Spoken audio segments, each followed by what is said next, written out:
So Niamh Hogan, thanks a million for coming in and chatting to us at the Actors Room. You're very welcome. Thank you very much for having me.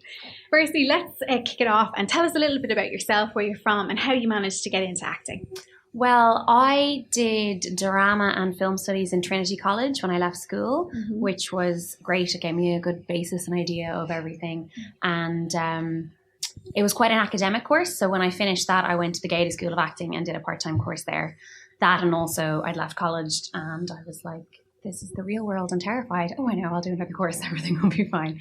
So then I went to the Gaiety School of Acting. Yeah. And after that, I set up a theatre company with my mum, actually. It's called Offagus Theatre Company, because she is a writer and she had a whole load of plays that she'd done for kids in schools, like primary school age. Yeah, brilliant. So I decided, or pretty much told her, that we were going to, she was going to rewrite them for a smaller cast of professional actors. And we brought our very first ever show called The Rainbow's End to the Edinburgh Fringe Festival in 2011. That's amazing. And the company's been doing great. We kind of do 2 or 3 productions every year in like the Mill Theatre in Dundrum or Smock Alley Theatre. And it's great. It's like family adventure fantasy stuff for kids about primary school age and their families, their parents and stuff. Okay, so your family's kind of in the industry or like what thereabouts, so you had somebody to kind of guide you a little bit. I did indeed. My dad is also an actor, and from a very young age I wanted to be like him and do acting. My parents would encourage me, being like, no, accounting, actuary, and I'd be like, acting, yes, that's what I want to do. But it was good because it meant that I had an understanding of not just the kind of glamorous side you see of like people on stage or films. It's like, you know, the days of sitting at home and waiting for the phone to ring, and you know, it's not all glamour and fun. It's getting up at 4 o'clock in the morning and not getting home until 8 or 9 o'clock at night, and then but still having a smile on your face at the end of the day and pretend everything's fine. Pretending everything's fine. Yeah. And you mentioned that you went and worked with the Gaiety or trained with the Gaiety. How long was that? Was that the 3-year course that you did? No, because I'd done my degree, right. I just did one of the part-time courses, which was spanning a year. So it was two sessions every week for I think it was like September to June, and we had like 3 different little showcases and stuff. It was really good. I quite recommend it to anyone who's looking for that a little bit more, not quite ready to step out by yourself, because you meet people and the teachers are all really fabulous in there as well. And it's very different, I suppose, to what you were doing in Trinity, because are they more theatre based in there? Trinity, so the course I did, as I said, was the drama and film studies. So that's quite academic. Yeah. So since I graduated, they have set up the Lear, which is much more practical, I believe. Right. Having not gone there, I've just heard that it's a bit more practical and hands-on. But it would be, I think it leans more towards theatre, though I believe they do have, you know, some film sections and stuff. And what about now? Do you still upskill? Are you still training? I'm still training away, still trying to do stuff. So I do karate as well, which keeps me fit, and that's a nice it's a nice addition to have on the CV. And you're pretty good at that as well. I'm not too bad. I'm okay. I'm the current Irish national champion, have been for 15 years. Wow. And in my organisation, and I've competed abroad for Ireland and won medals at international competitions. Wow, so that all completely stands to you for roles. It does. It helps, and certainly for Demon Hunter, the film we're going to talk about. It certainly, I think, helped me at least get in the room, because the call was for a girl about, you know, they just described it. I'm like, oh, that sounds like me. I'm that height. You know, and ideally with martial arts experience, I'm like, oh, well, I'll definitely apply because it sounds great. And I was told that was definitely one of the things, like, well, I have to at least meet her. Yeah. And then if she can, you know, play the part right, we'll see how it goes. Exactly. So would you advise actors then to do other training outside of acting then as well? Should they be upskilling in other areas? What do you think? 100%. I think have as many things on your CV that help you stand out, be it dancing, singing, martial arts, you know, scuba diving, maybe you can juggle, like rollerblading. You never know when some random call is going to come out and being like, we need people who are really good at rollerblading. Yeah. So just keep finding things that you're interested in and enjoy doing, and skill up as much as you can, because you never know when that little tiny thing is going to help you get in the door and meet people and potentially get a good role. Yeah, exactly. Looking at your CV, I was having a gander at IMDb. So I see that your first role was 2013. Mm-hmm. So obviously you were working in theatre prior to that. Yeah. And then was that your first role then? That would have been, what was that? That was, let's have a gander, have it in front of me. So it's Lessons in Laughter. That was the... Lessons in Laughter. Yeah, that was a short film actually that some students from IADT were doing. Yeah. And again, I saw a post and applied and went out and did the audition and got the part. So that was my first proper kind of production really in film. Yeah. And it was really good. It was a good fun project because they were students as well, so it was fairly chilled and easygoing. Yeah, and, everyone's learning, everyone's yeah. getting a bit of footage and credits and everything like that. And then a bit after that, I went down to Cork for a feature film called Beau Diab, which was an independent feature being shot down in Camden Fort down near Crosshaven, which is a beautiful place. Yeah. Again, met lots of really amazing crew and actors and stuff. Some of the actors I've since worked on other projects because you just keep meeting people and networking. And how did you initially meet them for that role? Was that advertised as well, that one? Or that one was, again, it's all who you know. Yeah. One of the producers had been in one of my theatre company shows as an actor and got a message from him saying, would you be interested in this part? Excuse me. You're going to come down to Cork for a couple of weeks. We'll be filming here, unpaid as usual. But I was like, yeah, sure. My first chance to get into any kind of feature, I will do it. They knew he was a great guy. Then he got me in touch with the director. The director found us having chats with them, and I was like, yeah, I have a good vibe about this. That would be good fun and a credit and see where you go from there. Yeah. And so you seem to go from, say, one every year from 2013, and then in 2016 you've been doing quite a bit. So again, is that networking? Is that working with people on sets? Or is that, through agents? Or how is that happening for you? I think knowing people has definitely really helped me. Okay. I have a wonderful agent who puts me up for a lot of stuff. And, some of it I get, some of it I don't. That's always the way it is. Mm-hmm. But I think knowing someone that other actors have been suggested me, or someone has seen something of mine and asked someone else who worked with me. And it's, yeah. I find when you call it networking, for me, it makes me feel kind of nervous and anxious because you're like, you have to sell yourself for something and I hate it. Feels weird. But when you're on set working with people and you're just having the chats and the laugh and getting to know people. Yeah. And then it's making friends. It really is. Yeah. And then down the line, I've called people that I've worked with for my theatre company or other jobs. If someone's like, oh, I need a guy who can do this. I'm like, oh, I worked with so-and-so. Here, let me put you in touch. And it feels a lot more natural. Yeah. But I think sometimes I myself, when actors hear the word networking, you get the feels fear. Weird. Yeah, it does because you don't know what to expect of it. Yeah. So we're going to have a little chat about your new feature film that's going to get a release in cinemas soon. I'll tell everybody where it is now at the end. But tell us a little bit about your character and the film itself. So the film is Demon Hunter, and my character is Taryn Barker, the demon hunter of the film, and she had suffered a tragedy in her past, which the death of her sister, it's not really a spoiler, learned that pretty quickly, which has sent her down a kind of a dark path, and she encounters someone that she eventually realizes he's a demon, he's a bad guy, and he has this ritual which gets interrupted. So she has these kind of weird half demonic, half human powers things, but she's on the side of good, and she helps the demon hunter group of people who go around and rid the world of evil. And but she's quite dark and moody and kind of gothy. She's kind of got black hair and piercings, and is very different to what you are. She's very different to what I am, because I am a chatterbox people tell me I'm bubbly and kind of always joking, which was a lot of fun on set because I had to dye my hair black and I was, looked the part, looked gothy. And people who were meeting me for the first time, we'd be filming, and then in between takes, I'd be laughing and chatting and stuff, and you're like, oh, you are not like her at all. And I was like, well, yeah, it's called acting. I'm pretending to be like this. I'm not actually like that. That reminds me of the extras bit with Surrey and McKellen. It's like, action, Surrey and action, you shall not pass. Anyway. And isn't it brilliant to see a female director, Zoe Kavanagh, doing a horror film? Like, number one, to be out there doing her own feature.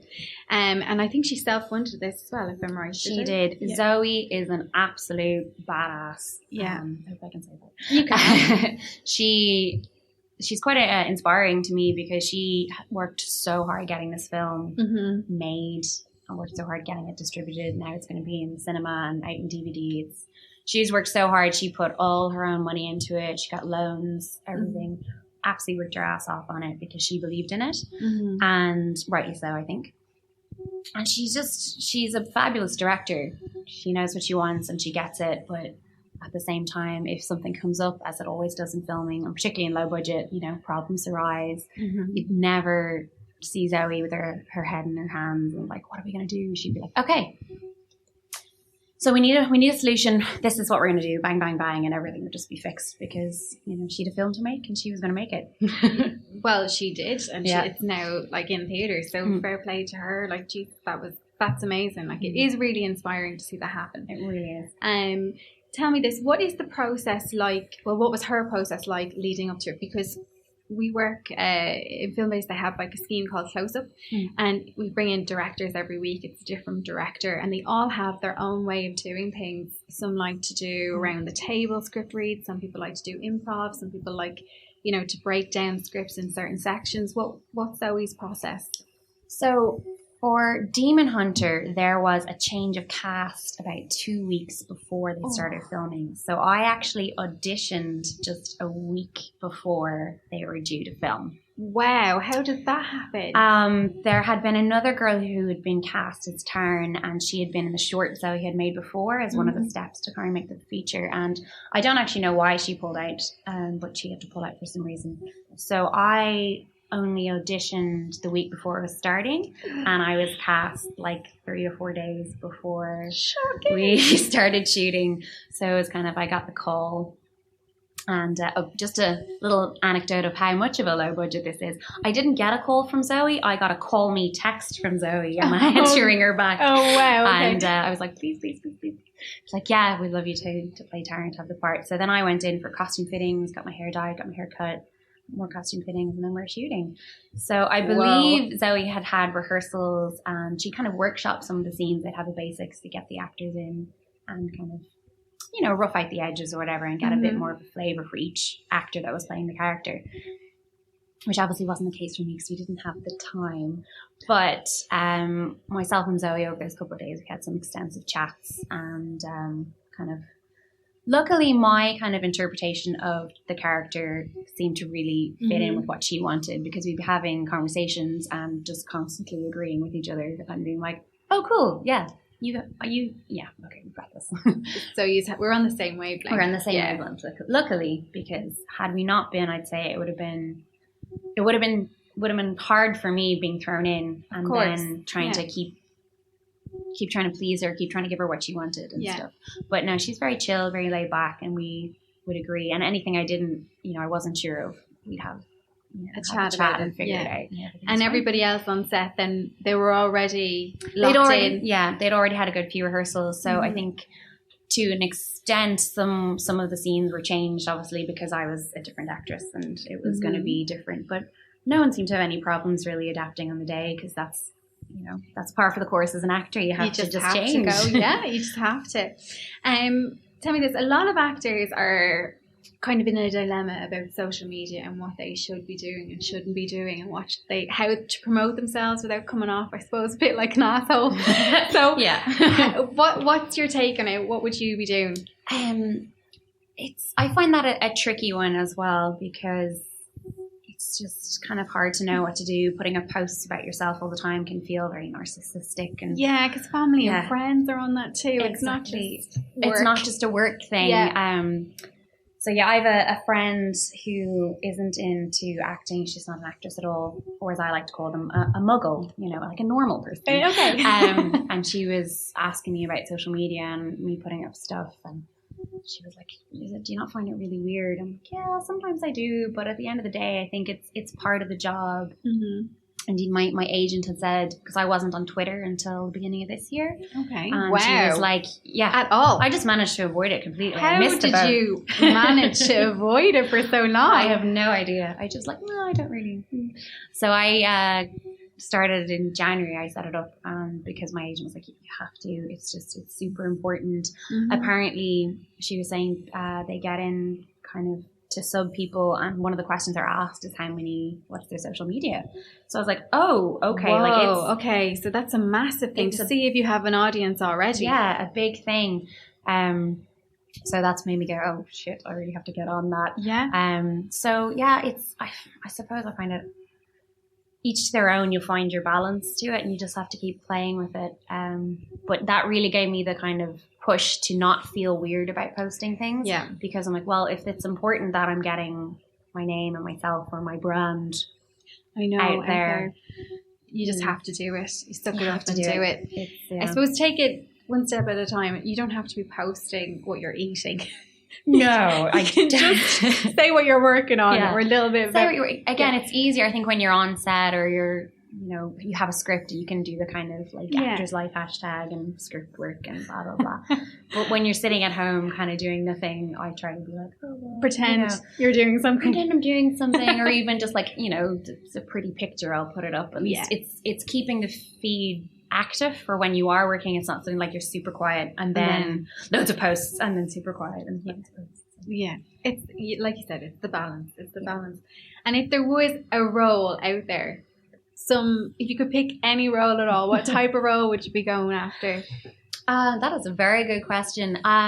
So for me, Taryn Barker is probably one of my ideal roles because she is a badass strong woman, and I think we need more strong women in media in general. Now, things like, Wonder Woman's out, so that's there. That's this weekend. This weekend, exactly. Yeah. I can't wait to go see it. Well, it might be next weekend by the time this comes out. Yeah. We'll go see it regardless. Go see it. It's in cinemas now.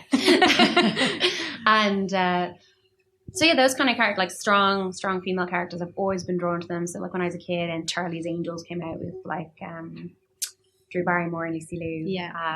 I was like, yeah, that's my ideal role because they're cool women and they're like, it's okay that they're pretty but still kick ass, and like they're just doing their own thing, and that's all totally fine. You don't have to be like a little fragile doll, and nor do you have to be like a big rugby player type man woman. Yeah. You can be everything. You can be everything. Yeah, you don't have to just. So characters like that would be what would make interesting. Yeah. And it makes it interesting to watch as well. Yeah. If there's lots of different layers to them.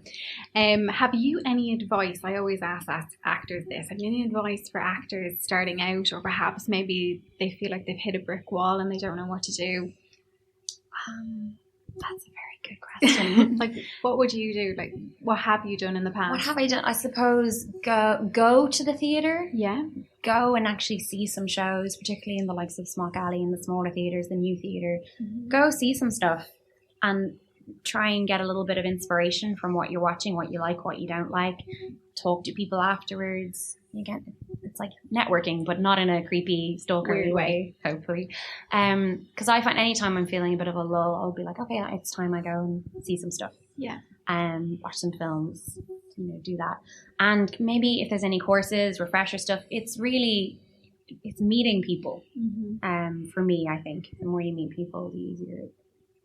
Because you either get inspired to do something yourself, or you meet someone who goes, oh, actually, you'd be great in this job I'm doing. And then just keep yourself happy, A bit of mental health is always important. It's always important, And upskilling, as we were talking about earlier, it's like if you find yourself in a lull, be like, all right, I'm going to enroll in a dance class or something, and you'll never know where that might bring you. Exactly. And finally, to wrap it up here, what is the best piece of advice you've ever gotten, and who is that from? Oh, that is a really good question. I suppose it's a standard actory one that's just popped into my head. Yeah. I don't know who originally said it, but my dad has said it to me a number of times. Be on time And it's not fair. That is actually a really good. So there you know, like that's it. That's what you're setting yourself up for. That it's just, and it's not personal as well, but that kind of goes hand in hand with it. It's not fair. It's not fair. Niamh, thanks for coming in. No problem. Thanks for having me. Bye.